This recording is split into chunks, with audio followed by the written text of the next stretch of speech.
Good morning, everybody. Hold on. Check this other phone. Okay. So, good morning, y'all. I am super full this morning. I know I got bags under my eyes. I have not really slept like really good since the event. But I think like I don't know why I can't or have not can't, but I haven't really come on here and talked to you guys about the event. It'll happen. But I have been really full after this event, mentally full and spiritually full. So I just got a lot like in me. Like when I got up the other morning and I sat on the side of my bed, I was like, Lord, what am I supposed to do? And he was like, just sit still. So I'm just like, okay. What's next? And he had given me some dreams about how to move forward in some other areas. But what I wanted to come on here and talk to you guys about is dating. So in my brain, maybe a couple of weeks ago, I didn't say it out loud, but I was like, I really need to start dating again. Like actively dating, because I had not like nothing. I wasn't like no text messages, no conversation. I wasn't doing any of that. Except there was one conversation that I did not need to be having through text message. But, actively trying to work on cutting that stuff off. But like actively going out on dates, I have not been doing that. Or actively talking to somebody on a regular basis. I have not been doing that. And it was by choice. It wasn't, I really took myself off of, social media as far as like, talking to people and the dating apps and all that stuff. I took myself off. But I was like, I had a feeling like I really need to start going on dates. Just to, because I like being by myself, side note. So if it's not me, it's my daughter, we're together, or I'm cool. I have my friends, we talk or whatever, but I'm cool with being by myself. I grew up only child. But I was like, I really need to get into the swing of being around a man again, like on a consistent basis. And so, out of nowhere, and I'm not going to try my best not to really talk about like in depth the stuff I go through with dating, but I got to give y'all something, only because, like I like to live my life out loud to you guys. So the things that I'm going through, I know others are going through. And my cousin was telling me like, you really need to get this divorce group together. You really need to get this divorce group together. And not only that, other women have the same issues. If you had a failed relationships or divorce or just failed relationships, you have issues that you have but may not really be brought to the forefront. So been out on started dating again and had a really good experience, like an experience that I've never experienced before. And my cousin was like, don't pull him apart. Now, she of all my friends has known me the longest. So she knows me. And she knows I will throw something in the trash in a minute. I will find something wrong with it. I will pick it apart. And with this particular thing, I said, I'm going to go in and not find things that are wrong. I'm not going to do that. I'm going to be nice. I'm going to be open to, open to the dating process, right? And so I've been doing that and it's been working really well. So there was a situation. I actually talked to her a few times yesterday, and there was a specific situation that I talked about this morning to her that happened last night. And she was just like, giving me all of this advice. Like, you haven't been used to this type of thing. And it was really like, I don't want to go into it because me and her, we're going to do a video about it. But basically what I found is that I have been self-sabotaging, different relationships in my life, especially while dating, because I'm scared. Like scared because, and maybe unknowingly scared. And the crazy thing is I give advice about this stuff all of the time. Like, all the time. But when it comes time for me to put the shoes on for myself, it's like, what is this? But unknowingly scared to really love and be loved. Like for real. And I remember God gave me a dream and I was talking to this girl at my church, Isha, where I had this dream and she was in it. And she was basically saying everything that was in your past marriage, you're not going to don't even look at that because this next relationship is going to be totally different. And so when I said that I wanted to date, I wanted to use the experience of dating to learn more about myself, knowing, because I know you got to compromise in a marriage. I know, but if I really go back and look at it, my husband and I, ex-husband and I, we were separated for over 4.5 years, and then he died. You know what I'm saying? So I haven't been like in a real, for real relationship for a minute. So I actively need to be like dating. So I hired the dating coach. Now I'm actively dating, and I'm like, whoa, it feels good. Like, I like this. I like getting to know people, man, I like going out on dates, and, I like the calls and the text messages. Like, I like that stuff, but I found I was self-sabotaging. Good morning, Piangela. I found I was self-sabotaging. And I had to sit with God for a minute. He was like, how do you ask me for all of these things and I give them to you, and then you find something wrong with them because they're not wrapped how you want them to be wrapped? Ugh, yikes. Yikes. So I'm literally learning how to do this stuff all over again. I'm learning how to, but I like it. Another thing is, I want to talk to you guys, and we were talking to this about the women today. You healing, you not pointing the finger at people all the time, trying to find fault with them, and you pointing back at yourself and healing yourself is the sexiest thing you could ever do. Do you understand me? That's why, and I'm not blowing my own horn, but I'm going to be honest. That attracts a lot of men to me. Because even with conversations that I've had, a lot of them are like, I'm not used to you. I'm not used to you. Like, even being able to speak their piece and be honest about how they feel. That was one of the conversations I had this morning. Men don't have a safe space to really talk and be heard.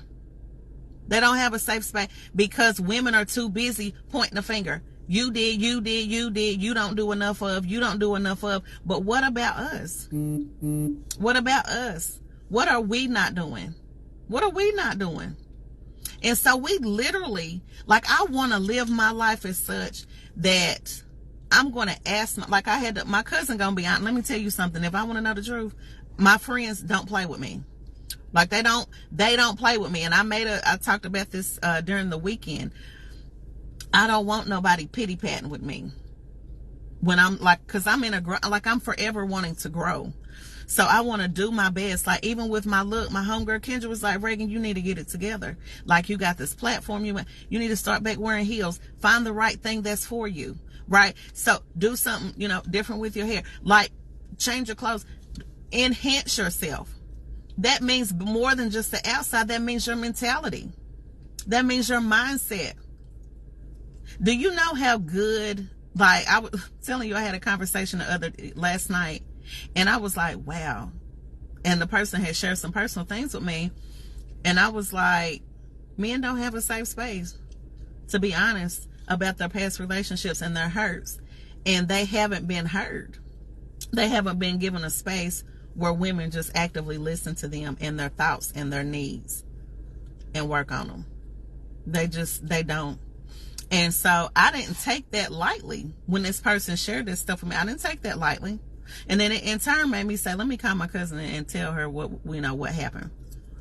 She told, she gave me her feedback, and she said, well, Reagan, you might not be ready for marriage, because if you don't want to do X, Y, and Z, this is what X, Y, and Z does. And then I had to sit with it, and I was like, you know what, but I'm not used to this. I'm not used to this. This level of consistency and this level of wanting to be there and just be there, because I'm that one that I'm not clingy. I need my space. I don't need him to be in my face all the time. But really, have you been with somebody that you really wanted them to be in your face like that, and you really enjoyed their company? Have you experienced that? Because if you really haven't experienced that, you can't speak to somebody who really wants to see you and really wants to be around you, or just be able to be in your presence and not say anything. A lot of us are coming from damaged places. I talk about trauma all of the time. I've experienced it, with me growing up in my childhood, but also in relationships, not only with men, but friendships. I've been the trauma person. I've been the one who's created trauma in it because I haven't handled situations right all the time. But it is a point where we have to say, there is something wrong with me, and have friends around you and people around you that are going to hold you accountable for how you act. And you have to be able to receive that. Now, you don't have to, but if you want to do better and be better and have, a better life, get accountable for your actions. Get people who will say, look, girl, you need the X, Y, and Z. And the great thing about my friendships and, my cousin, and she's my friend, but, they have good marriages. I didn't say perfect. I said good. Because every marriage has their own flaws. But they have been married for an extended period of time. So I don't have any bitter Bettys. Even my single friends, some of them have been married, but they're still not bitter. They're not bitter women. And so they have liberty to speak into my life. Some of them, not all of them. I mean, you got those friends that you call for certain things. You know what I'm saying? And so you know who you have what with. But I just want to encourage you today. This is not long because I feel like I'm repeating myself, and it's not long and drawn out. And I'm speaking I can speak to the men, but I'm speaking specifically to women. Please make sure that you are checking your circle. That's number one, because your friend girl circle and, your male circle, if you got one, is very important in this season.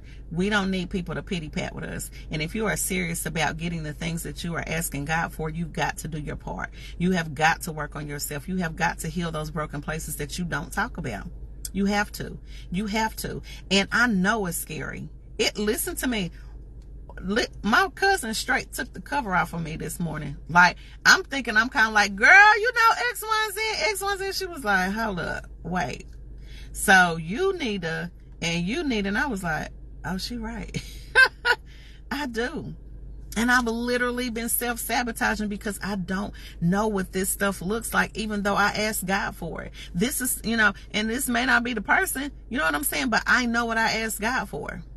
I know, but because it feels different, because it looks different, and it's not wrapped up how I thought it was going to be wrapped up, I was like, wait a minute, I could be missing out on something. Even if it's not this person, it could be somebody else that comes along with these characteristics. I got to be used to that. And I don't want to throw that away. Like, I don't want to throw that away. I want to enjoy my experience. I want to enjoy my experience dating. There are a bunch of men here. Let me be very clear when I say that. There are handsome men living in Houston, Texas, and the surrounding areas that are single, have good jobs, good hearts, but they have run into some very raggedy women. Raggedy, and vice versa for women. Vice versa for women. And we are too busy trying to be hardcore and doing all of this stuff because we've been hurt. We're operating out of hurt. And my one of my other friends, Kim, she was like, you've got to learn how to be vulnerable. I'm not good at that. Let me be clear. I'm not good at that, because what happens when we've been vulnerable before? We've been hurt. People have taken our kindness for weakness. But how many of us can say, you know what? I was vulnerable to the wrong person. They gave me red flags up front. And guess what I did? I still ran full force because that's what I wanted. And we hurt our own feelings. But we're not going to talk about that part. We just talk about how the man is lame, how the man is wrong. No, we made the wrong decision and we knew it. We thought we were going to change him, or he was going to love us so much that he was going to change. Absolutely not. We knew what the drill was then. Right? Yeah. So get accountable for your actions. Look at you before you look at anybody. Look at you before you look at anybody, and let the right people be able to speak into your life. Let the right people be able to speak into your life. I don't hang around with duds. I don't. Like on purpose. Like my crew, listen, I thank God, listen to me. Listen to me. And I know I talk about this a lot, and I know a lot of people, oh, she always talking about her friends. Let me tell you something. In the season that I am in my life, I appreciate every friend for the area that they take up space in my life. Every. I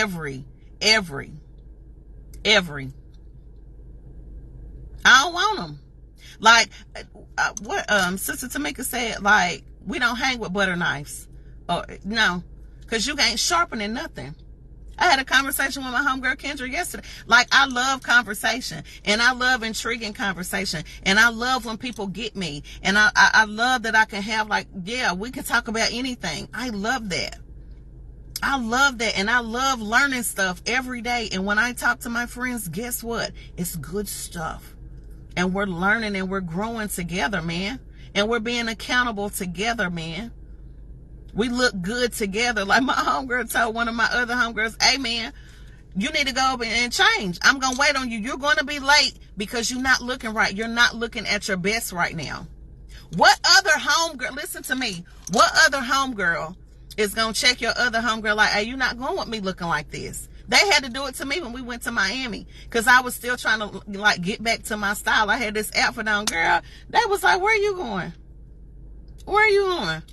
Go change that. But you got some girls who will be like, girl, come on, you look good, lying, cellulite hanging, just looking crazy. I don't want nobody like that around me. I want truth tellers. And it does hurt sometimes, but the truth hurts. That's why a lot of people can't really be around me like that, because I'm very transparent. I don't have nothing to prove to any of y'all on here. If anything, I want everybody that watches me, that follows me, that attached to me in some kind of way to do and be better, because that's how I live my life. Who you meet on social media, whether you've met me in person or not, I am the same way. I'm the same way. I don't have nothing to prove to y'all. Nothing. I want to live good. I want to eat good. I want to love good. I want to live a good life, because why I can. The God I serve said he gives me things to richly enjoy. I want to enjoy my life, man. And the people that are around it. And you should too. What did you say? Yes, every friend has a different angle they come from. Absolutely. And I take all of them. And like I tell my homegirls, hey, you might say something right now, but I may not agree with it right now, but I'm going to stick it in my back pocket and I'm going to be quiet, because I might need it later. I might need it later, but heal. We all got something with us. We all have something with us. We all have something with us that needs to be healed. We do want to be seen, want to be the center of attention. All of that comes from insecurities. I used to be like that. I can speak on that. I used to be the one that was like, you're going to see me before you hear me. I mean, you're going to hear me before you see me. Coming into a room extremely loud. Look at what I got on. Look at me. Look at me. Look at me. Talking loud. They're like, oh my gosh, Reagan, you just... It was insecurity. Because if I know who I am, I ain't got to say nothing. I can just walk in a room. I don't have to say nothing. I don't have to say anything. If I know who I am, I don't have to... All I have to do is walk in a room. And I've had that happen. When I just walking in, oh, I thought she thinks she all that. I ain't said nothing. I ain't said one word. But guess what? Because I'm God's child, I'm supposed to be set apart. You're supposed to know the difference. You're supposed to. But that didn't happen overnight. I still have insecure moments. I do. A lot of the time.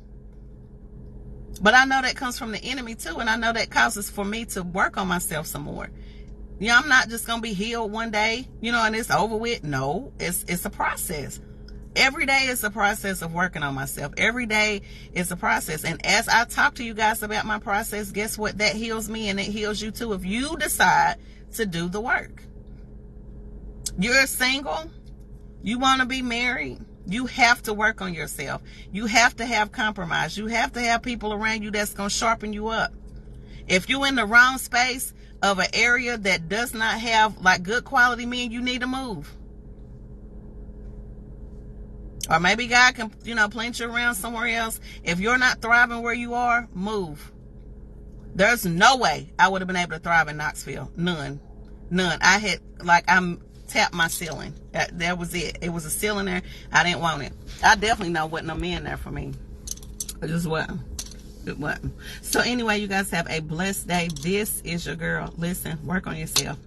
Work on yourself. Work on every aspect of your life. Your heart, your mind, your body, your soul, your look. Work on all of that every day to do and be better.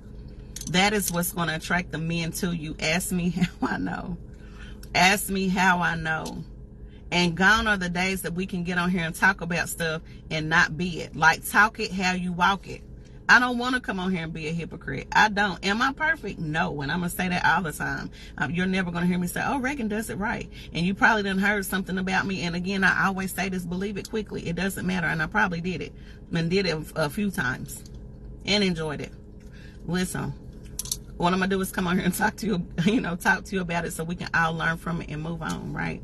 The Bible says agree with your adversaries quickly. So anyway, you guys have a blessed day. Work on yourself for real, in and on purpose, so you can walk in your purpose. That's also, side note, the most thing that's attractive. When you're walking in your purpose, that is going to draw who you need to you. Walk in your purpose. Walk in your purpose. Find your purpose. Walk in your purpose and heal. Walk in your purpose and heal. And that is what's going to be attractive. So listen, I'm living a really good life right now, and it's in and on purpose. You guys have a blessed day. This is your girl, Reagan Adams, with All Things Reagan, and Reagan Says. I think it, I see it, I do it, and you should too. Bye.